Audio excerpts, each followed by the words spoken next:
The community had founded on fitness entirely in the beginning. Now faith is at the foundation of everything we do. Fitness is still built on that foundation of faith now. But welcome to the Value Factory Podcast, brought to you by OneAccord. We're all about helping businesses thrive and grow through leadership, strategy, and meaningful impact. Now, whether you're a seasoned executive or just starting out, our goal is to provide insights and inspiration to help you navigate your journey. Thanks for tuning in.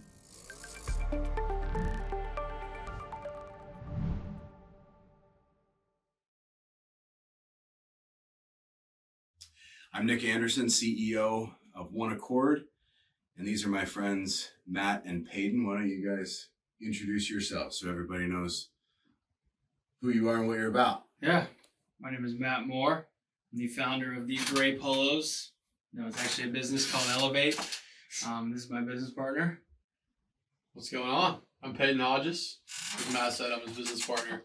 We run a Christian men's organization of over 200 men, empowering men to pick up their cross through community. It's good. And you guys are here in the Pacific Northwest. We are shooting this in the home office of OneAccord, the now home of the Value Factory. But you guys are out here. You've been hanging out with my family and me for a week, short week, the weekend. What brings you guys out here? Pacific Crest Trail, a backpacking event that we are hosting within our community that's bringing 10 men together from all over the world to disconnect from the noise of this world and reconnect to what God has in store for us out in the mountains. So 10 guys getting lost in the woods with nothing but what's on our back. That's what brings us out here. Beautiful. Pacific Coast Trail, taking guys on a hike. So this isn't our first conversation.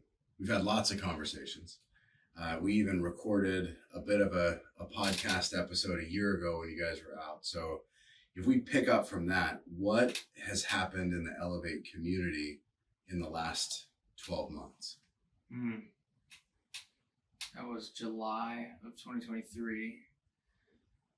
I feel like so much has happened. I feel like the vision has most definitely expanded. And I feel like we've gained a lot of clarity on the different pieces of the puzzle that are building into the puzzle. I felt like last year the vision was the pieces, and now we're starting to see the pieces come together in the bigger picture. And what I'm talking about specifically with those pieces is, we're seeing apparel come off the ground. We're seeing the online community presence. We're seeing in-person community come together in our events, but more than just our events, with this new feature we're calling Regions that I'll let this guy speak to in the vision of that.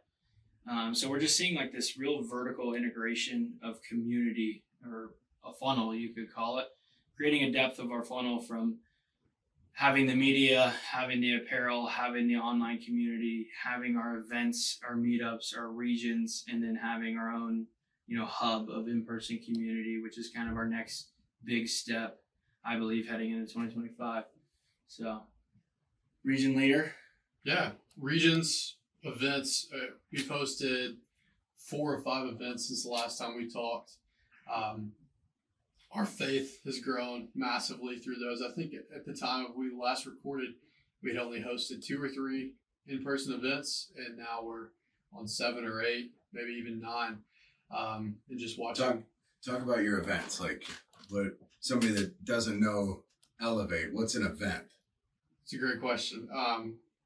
So Elevate's an online community, like we've already said, but we like to bring them in together in person to connect with each other, to grow, to take on challenges such as the PCT, which is what we're doing this weekend.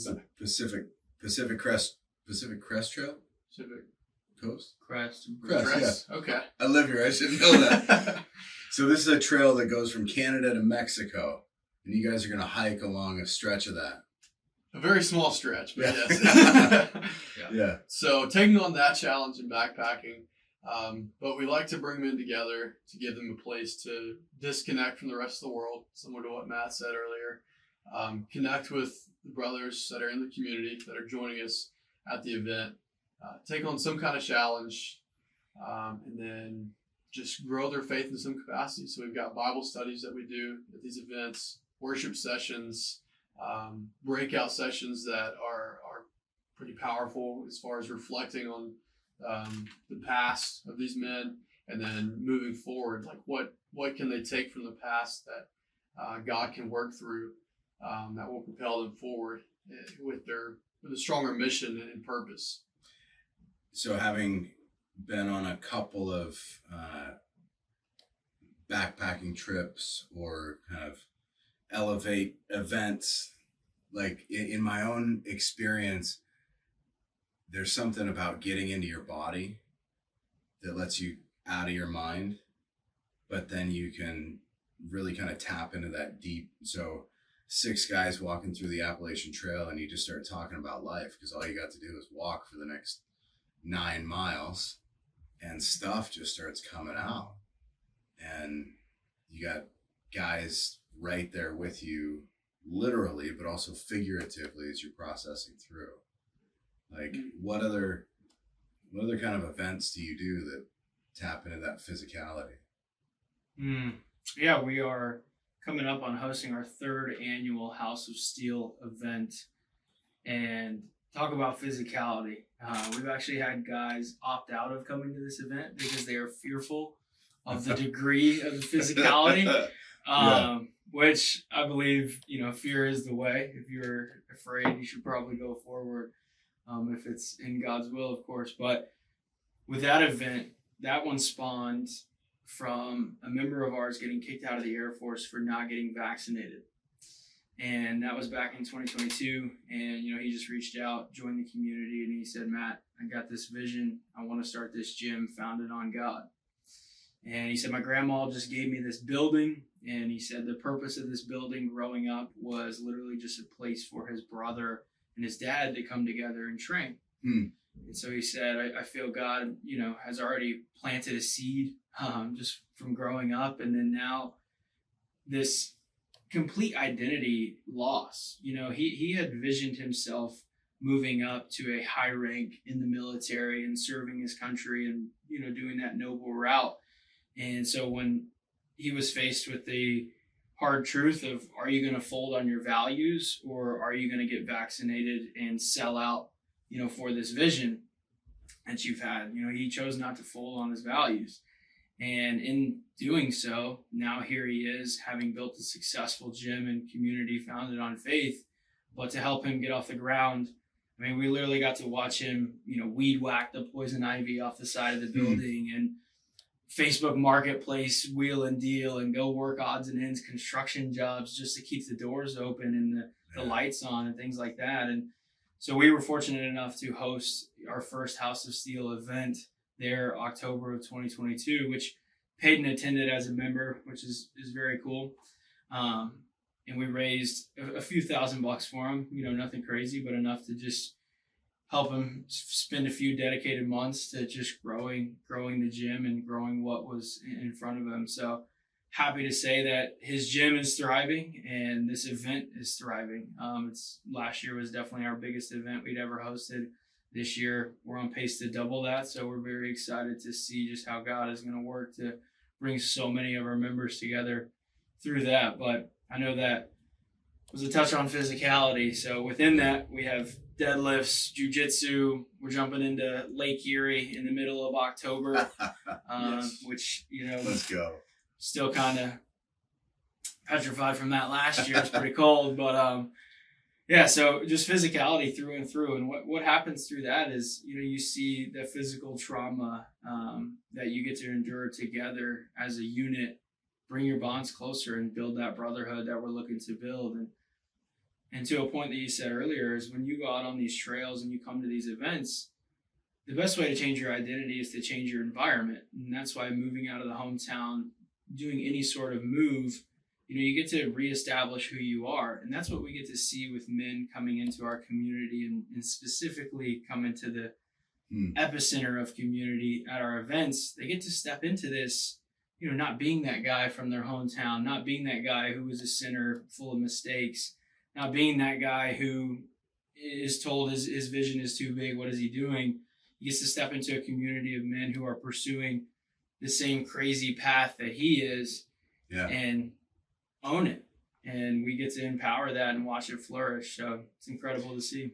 The change of the environment is not just the physical change of the environment, although that's an element. So you're out in the woods, you don't have all of the lights and the distractions and the noise. You know, pray you don't have cell service until you need it. Sometimes you need it. But no distractions, that becomes another change of environment. But the people that you surround yourself with, that's another change of environment.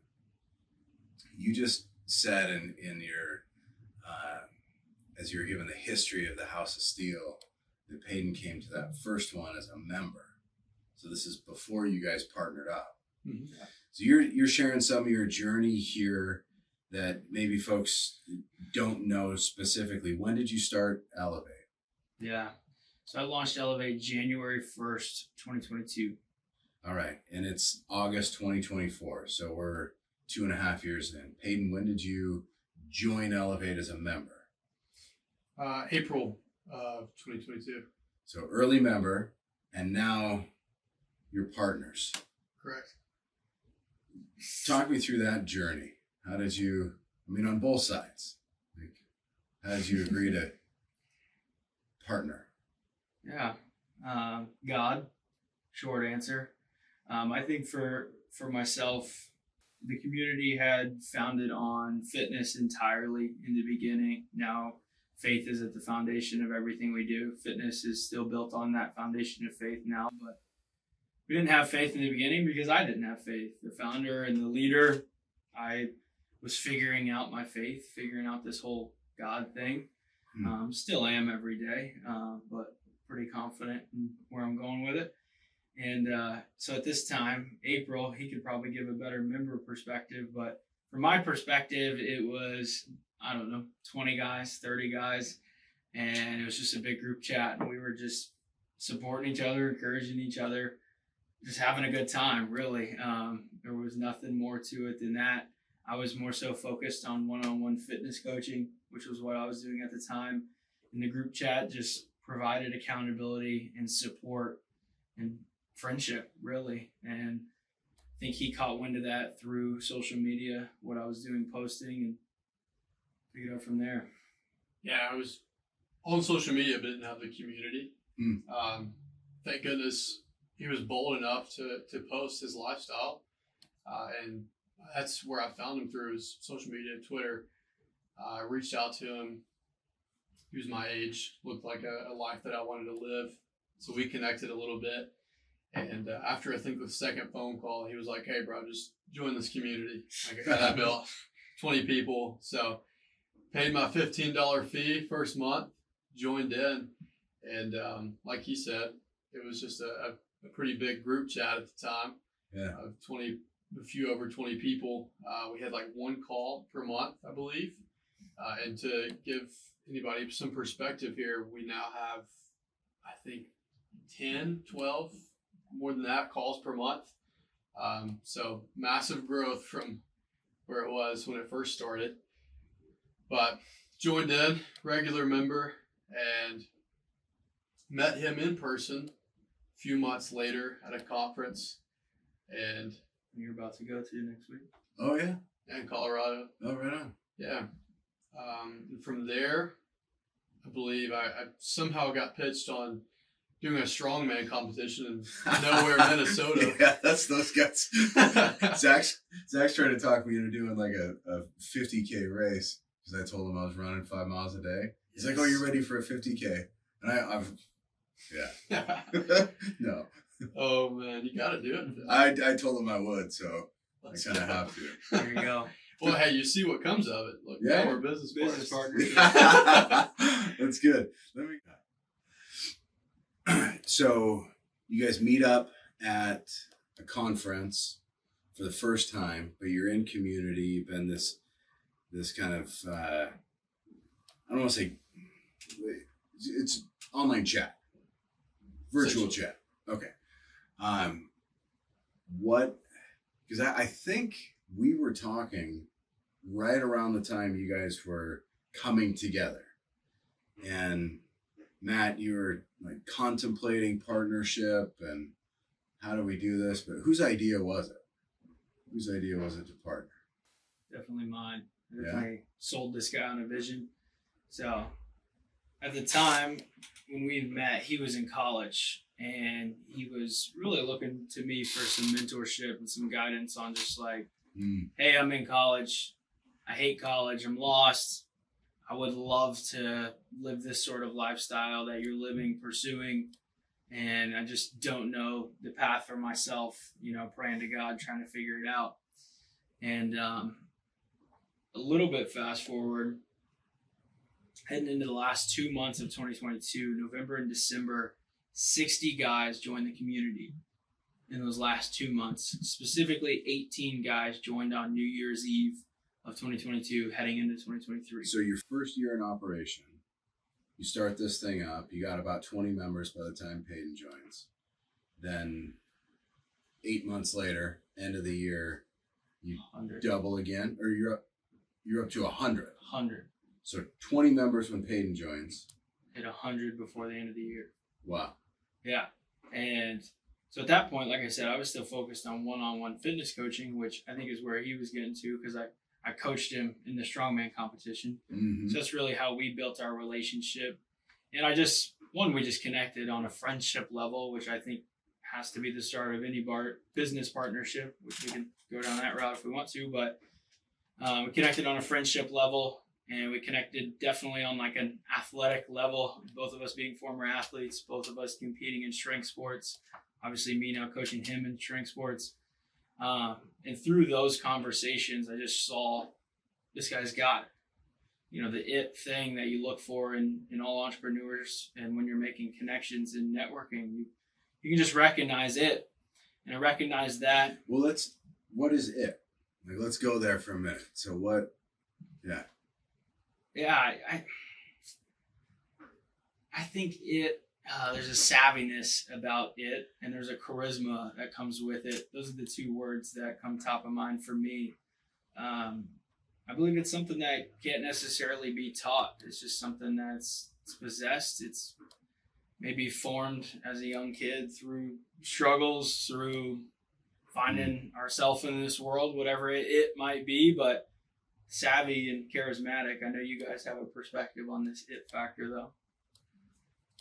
I do. I think that it is different. And here's, if you are strong, Matt, if you're strong, visionary, relational, creative, then it's like, it says in scripture, we're all parts of the body. The hand has a function, the heart has a function, the mind, all parts of the body. So if those are your it, then Payden's it factors, skills, giftings, whatever language we want to put on that. And then there is something that's just kind of under all of those specific skills and giftings, which is, I'm going to stay focused. I'm going to work hard. I'm going to have the discipline. I'm going to have the presence, and there's the charisma. But I think in that savvy area of it, it's the complement that where if you two are exactly the same, not a great partnership. True. But where you are two parts of the same body, yeah. What do you think about the it factor? I 100% agree. I think there's a difference, like at base level, and then also kind of on the skill side as well. For me, I'm more operational minded, stats, numbers, data. I get to whiz out on data all the time, and I know that absolutely drains him. So from that side of things, just being able to get creative in that aspect of the business, I think that's an it factor. And then I think you touched on most of the base level it factor, but another one I want to point out is endurance. Just being able to endure some kind of struggle or hard season for a long time. And maybe he saw that in me when he coached me through strongman. going into the gym when it's 40 degrees in December, lifting up big Yeah. Atlas stones. You know, my business partner, Jeff, has an extensive history leading big sales organizations, and he would recruit salespeople. Every year he would go through 3,000 recruits to end up with 300 salespeople every year. So lots of data from that. And he would point to individual sports. And so one of them would be swimming, let's say, another wrestling. And so as you say, strongman, it's not a team sport. It's a me against me in the training, in the discipline, in the all of that. I mean, you're touching on something that we could actually back up with some data if we look back through Jeff's, like, you know, the notes that he took over a couple of decades. Yeah, it's true. Because when it's just you, I mean, maybe you got a coach, but most of the time it's just you. That endurance, the resilience. So this, if I'm taking Elevate and your story and putting it into the kind of the framework of what we do and where Value Factory kind of exists, you're a startup organization. You had an idea, a passion. You went with it. You had some early success.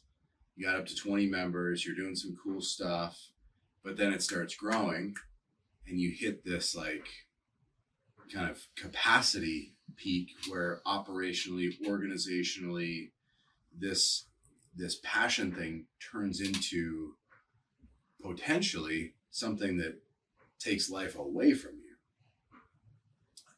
And so there's an opportunity for partnership. Like it becomes a grind. Like it's always a grind. Entrepreneurship is always a grind, but it's a different kind of grind, I think. But here's something that I've always admired in you, Matt, is that you want Elevate to be bigger than you, more than you as the founder. You want to actually minimize yourself. And in the line of work that we are in, we find we go alongside to help an owner of a company 25, 30, 40 years in, and they are the business. We call this owner dependence. The business is entirely dependent on the owner, not on systems and protocols and diversification of authorities. And so this is, I guess it's a compliment to you guys early on. We touched a little bit on your regions and your regional leadership and how you're dispersing leadership. And that is a framework for scale that a lot of folks react like, oh, I need that, but you're building it early on. And then another thing that you mentioned is you've got multiple kind of revenue streams. So you might lead with, we're an online community, but you've got events, you've got apparel, and apparel's growing, and you've got coaching, and you've got your online community, so you've got some diversification. So already in your first 2.5 years, you've built the structure for scale that we might actually recommend going into a company that's 10, 15, 20 years old. So nice work. Appreciate it. Maybe let's focus on those revenue streams for a second. And I mentioned apparel is growing. Talk about the brand, the clothing brand. Yeah, man, that's a passion project for me. It's something that I actually grew up. I first started consuming from entrepreneurs when I was 11 years old. Parents got divorced. Mom turned to the bottle. My brother took to self-development to cope with everything that was going on in our life. So me being 11, him being 16, it's monkey see, monkey do type of life when you're 11 and you have an older brother who is your hero. And so I started consuming from entrepreneurs, Ed Milet, Sandy Frasilla's, Christian Guzman's, and watched these guys build these brands. And there were two guys in particular, Christian Guzman, Max Tuning. Alphalete is Christian's company, 9-figure company, if not more. And I just got to watch them document everything on YouTube, from being 19 years old, making $40,000 a month as a Gymshark athlete, to having his own now 9-figure company. And I just watched it, and being a young kid, being impressionable, God putting these inputs in front of my face at the young age, it's something where I've always dreamt of having the brand. And so we're in this kind of, I feel like, awkward phase as our identity right now. Like you're saying, you probably heard it over this weekend. We kind of introduce ourselves in this way, and we may show up in a different conversation, introduce ourselves in a different way, because I feel like we're trying to figure out how we're going to introduce ourselves. Organization, brands, community still comes out, because that's really what we have right now, but it's definitely emerging beyond that. So apparel, the role that plays in this for us is, number one, we've already seen apparel go to Ireland, Netherlands, Scotland, Tokyo, London, Australia. I mean, all over the world, we're seeing God move with this in all 4 corners of the world. And we're hearing feedback from our members who are bold enough to rep this apparel, which has a massive "God is working" on the back tattooed on my forearm as well. They're repping this apparel at the gym, at work, in the sauna, wherever it might be. And it's planting seeds of faith everywhere. We're seeing conversations being had across the globe about faith from the seeds that this brand is planting through its members who are boldly enough to represent their faith.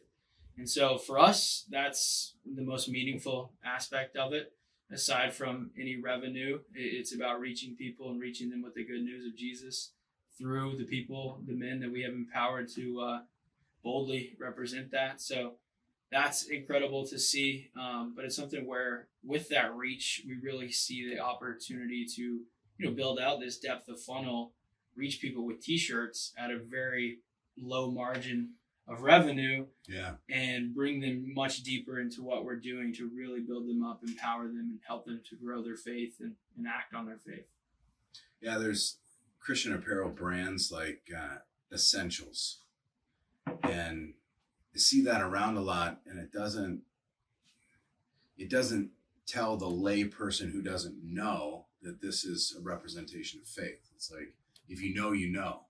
When you're wearing a Elevate shirt that says in size 78 font, "God is working," there's no mistake, right? So it takes that boldness of person to rep the brand and worldwide. And you even had a picture of Ed Milet kind of highlighting. You mentioned his name earlier as somebody that you've allowed to mentor you through the socials and through YouTube.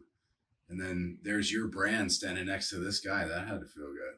Entirely organic is what felt good about it. Like, yeah, we didn't know. I literally just got a text from a member of ours. "Hey, look at this picture."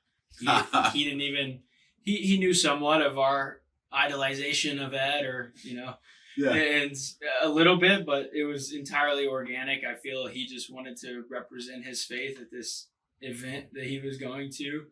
And next thing you know, he's taking a picture with Ed, and I'm sure God just planted a seed of, let's show what truly matters and turn around. That's so good.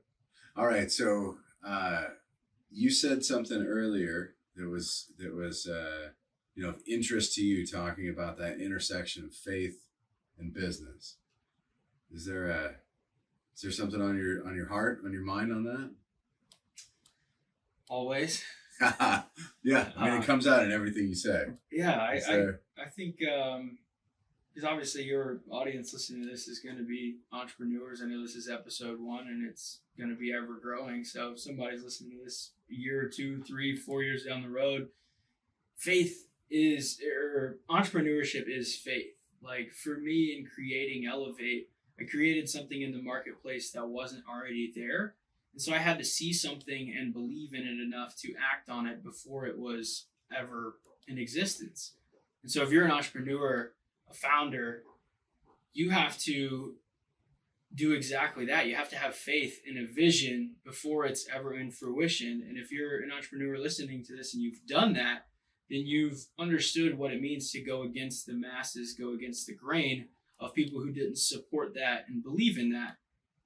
And that's exactly what we're seeing, with Christianity. We see a world and an opportunity to have faith in something that people can't necessarily see. I'd say once you have an encounter with Jesus, you'll beg to differ, otherwise. But so just my message through that is that, and I know you guys can both relate to this and understand this, is just that entrepreneurship is faith in and of itself.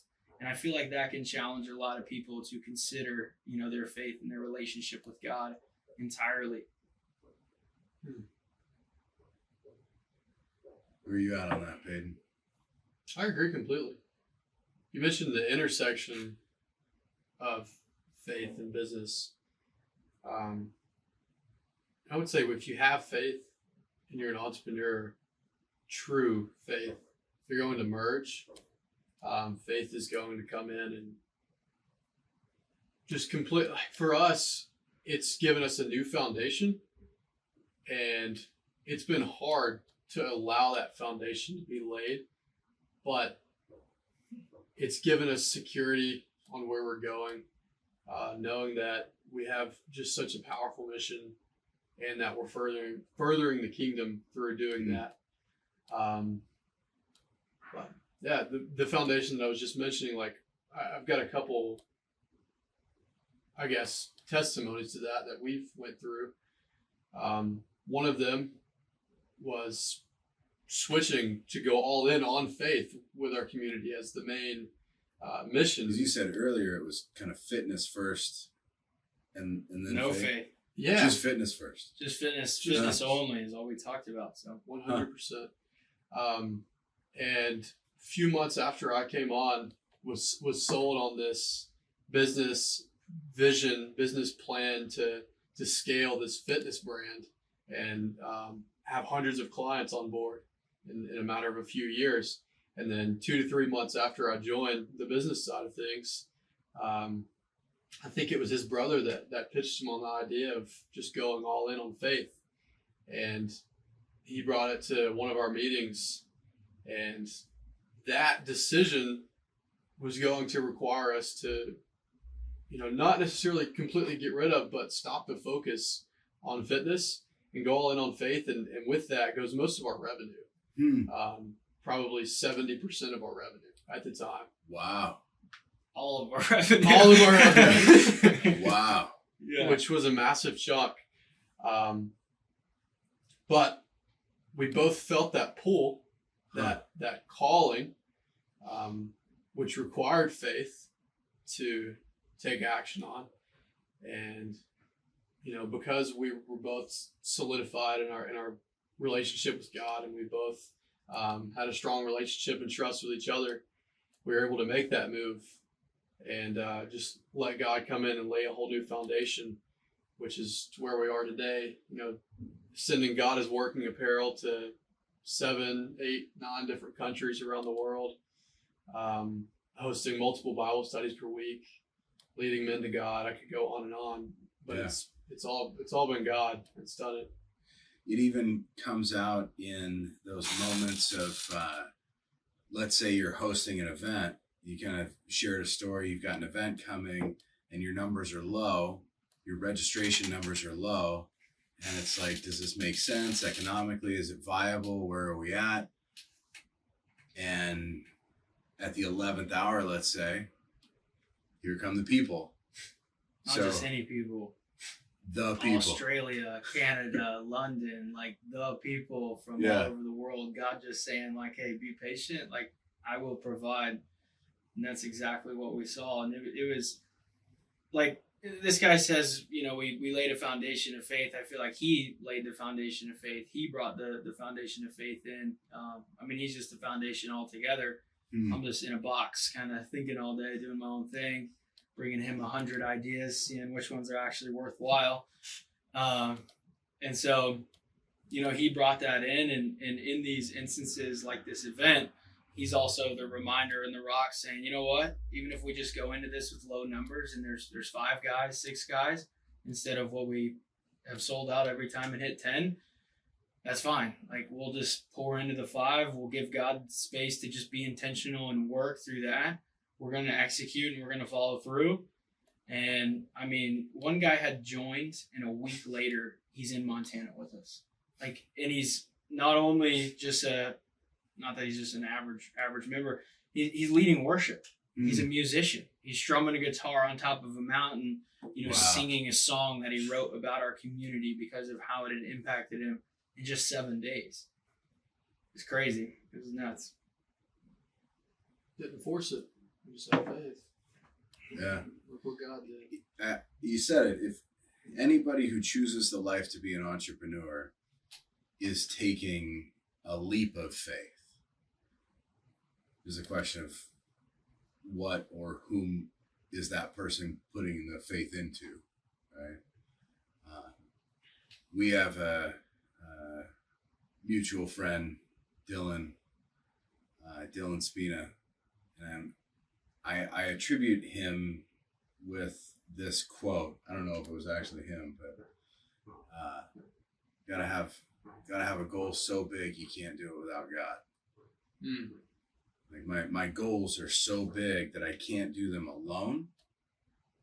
I need partners, I need brothers, I need people. Yes.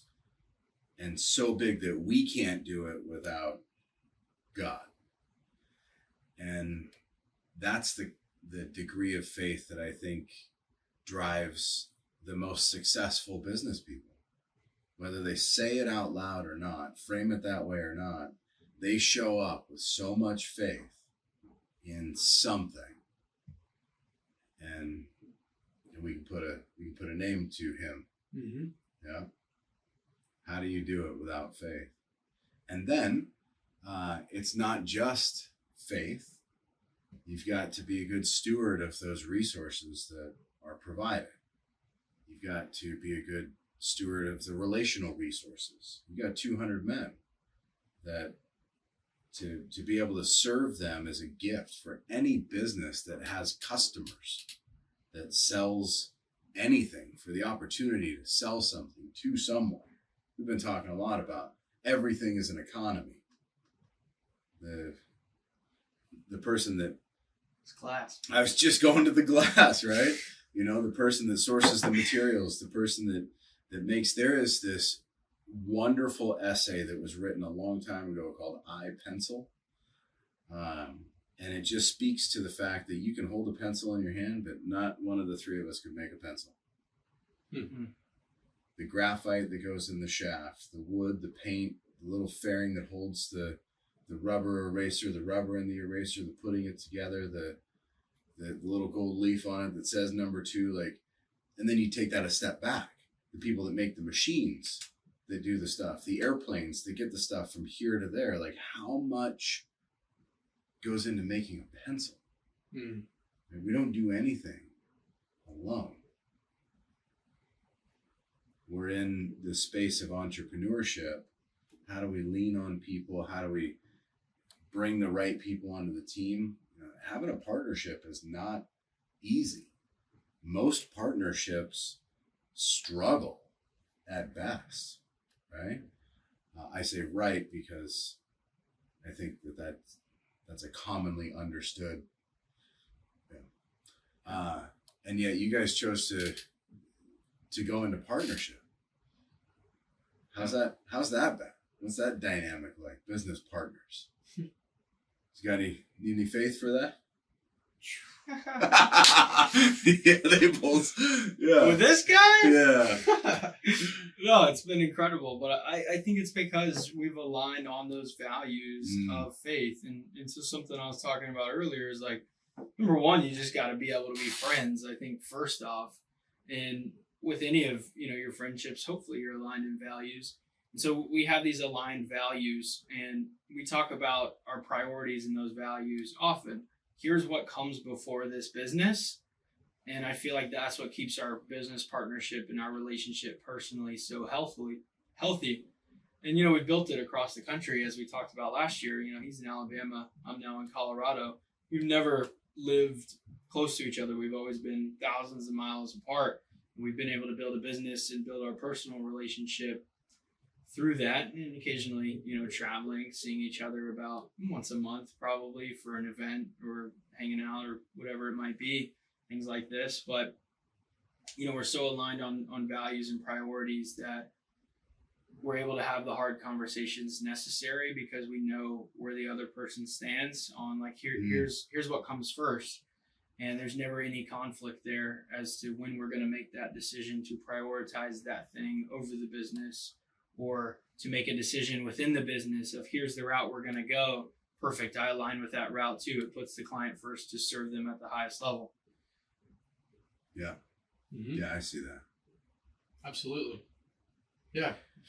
We went through, is it a year and a half ago, something like, I don't know when we did the work on Prepare to Lead. That was early on when you guys came into your partnership. And I know you've said to me many times that module 3, that clean and clear agreements, even the smile. I'm working on that, my relationship, my soon-to-be marriage, man.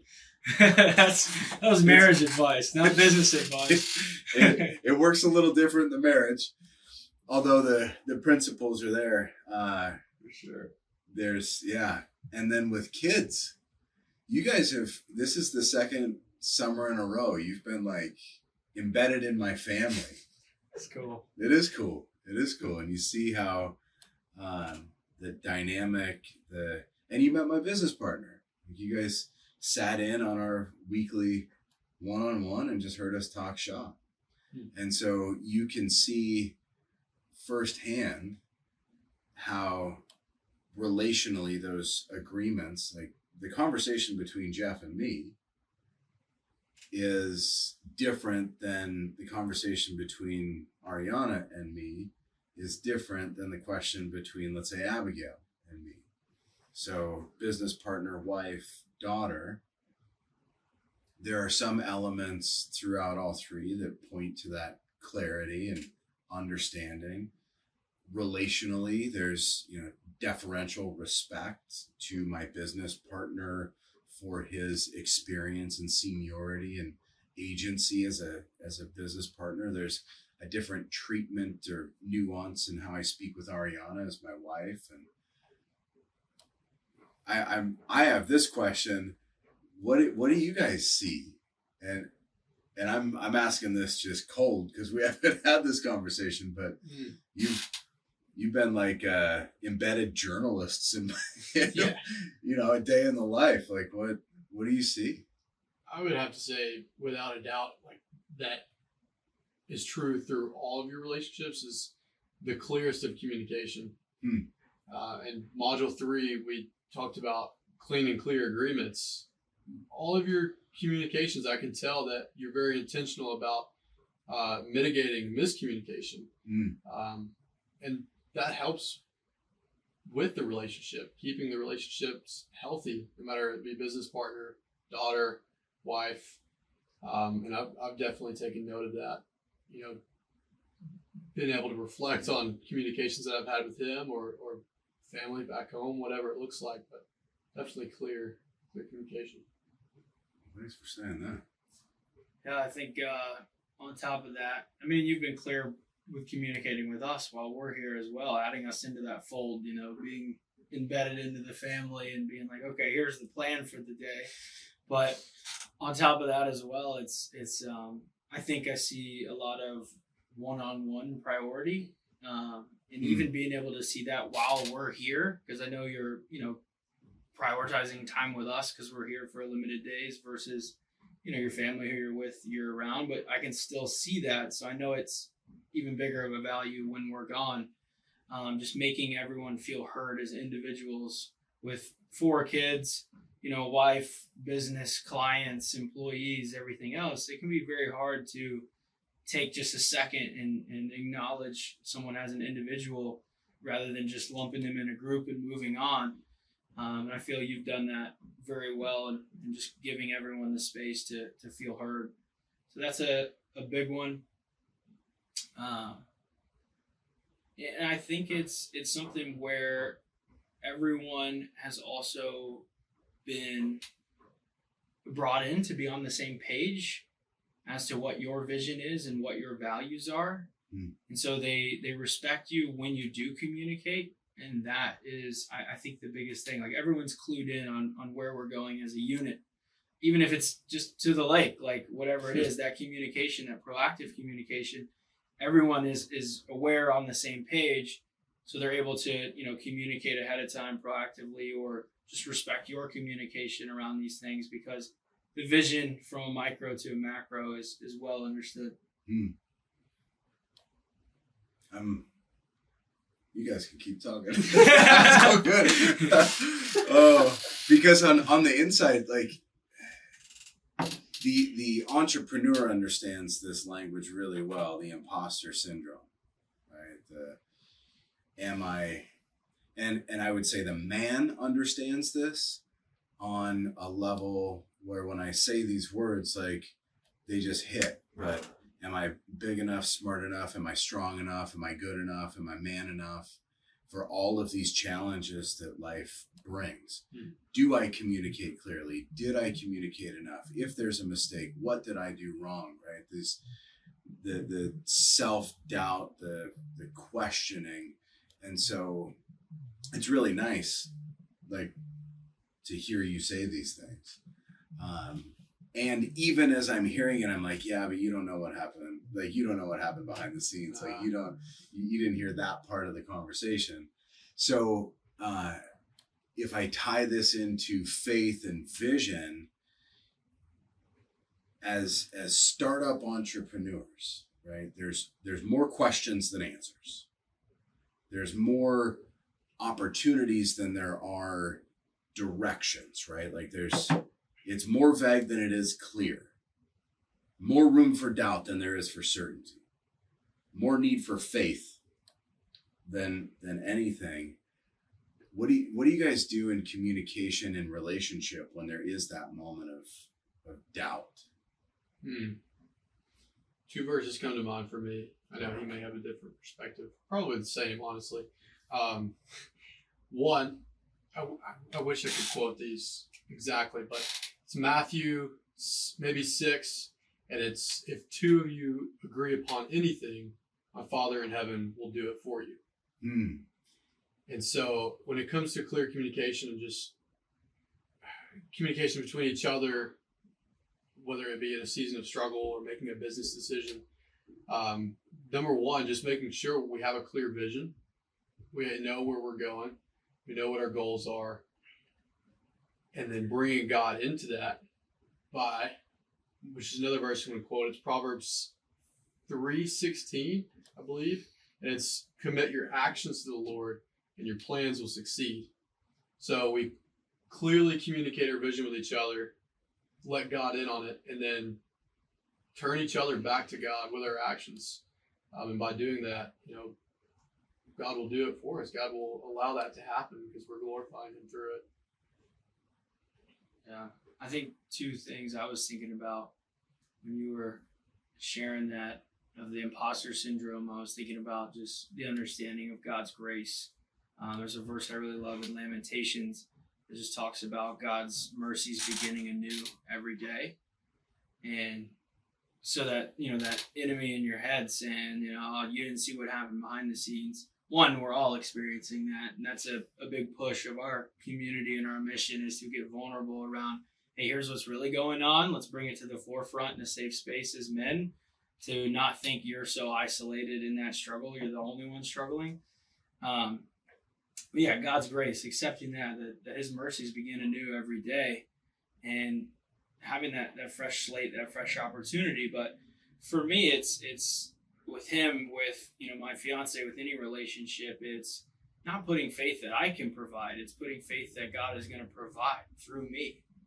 If I'm in alignment, like He's saying, and I've committed my actions to the Lord, I have faith that God's going to provide. It's not in me. It's not everyone look to me, look at me. It's we are going to look at God, and I'm going to be the leader in doing that. And that's something we've seen in our relationship in leading the community. And that's something that's definitely bled to my relationship with my fiance, is just that ability to, hey, this is not us. We got to look to who can really make a change, really make a difference, who can really provide. And that's the reminder we always need through those struggles. your values are clear. Your mission is clear. You guys are aligned.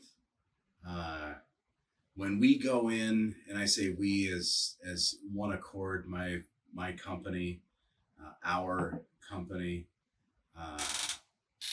we go in, and alignment amongst owners is one of the most difficult problems to address, one of the most difficult challenges to overcome. We see this where there's two business partners and one of them wants to exit and the other one wants to stay in.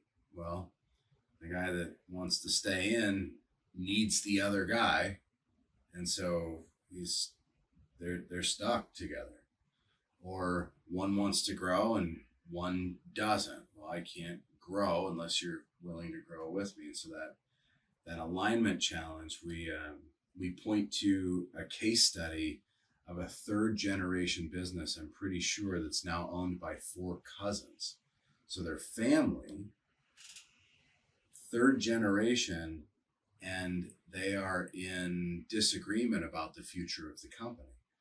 So add in the family element, like, we grew up together, and I remember that one time you pushed me down the stairs kind of thing. Like, all of that stuff comes in. Agreement, alignment, clarity, vision, communication, like all of that, you've got that foundation early on. Well done. What's the vision for the future? What's the 5, 10, 25 year, if there is even such a thing? Some business coaches are 1, 3, 5, 10 years, let's say. Where are you guys at? Vision wise. I mean, our in-game vision is to reach and empower millions to carry their cross through community. 1, 3, 5, 10 for me is, it's very easy to see, like I mentioned in the beginning, how these pieces of the puzzle are going to fall together. And something I think we didn't highlight near enough in the beginning was the regions feature of just how we are taking men who join our online community. And I say online community, but local community is everything. In person, doing things like this, coming to spend time with Nick and sitting down and breaking bread and giving each other a hug and shaking hands and things like that. Like, that's truly community. It was never meant to, be over Zoom or online. And we understand that. We're not naive to that.